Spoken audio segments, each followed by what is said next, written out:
Okay, so I'm now on chart 10, which is the scarecrows, and I've just got up to a row where we're going to be doing another special stitch.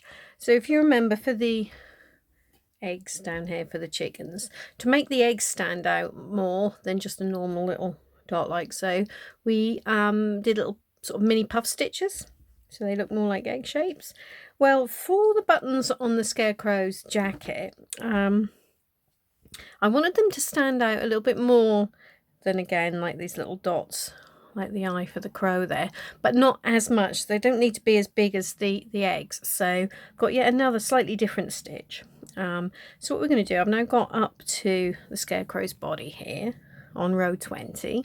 So I'm just going to, we've got 5 standard back loop double crochets, so our standard B stitches, and then we get to a different symbol or letter in the written, which is a capital H. And what that is telling us, instead of doing a double crochet into the back loop, we're going to do a half treble, so just a slightly larger stitch, okay, like so. And then we go back to our 5 back loop double crochets.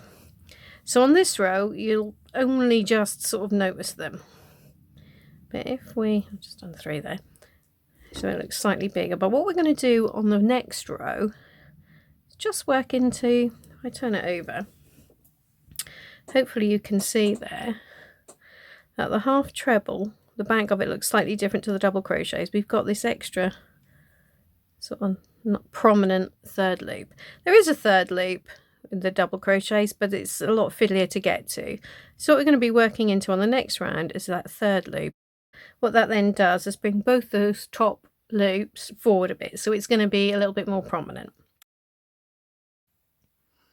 Okay, so I've now on row 21 just got up to where we did our half treble on the previous row. So as I said before, what we're going to do, we're not now going to work into this back loop. Just tip that forward, and you can see this nice prominent third loop there. So we're going to work our double crochet into there. And now I've got 5 front loop trebles there across the scarecrow's middle. So what you can now see, once I've just done that,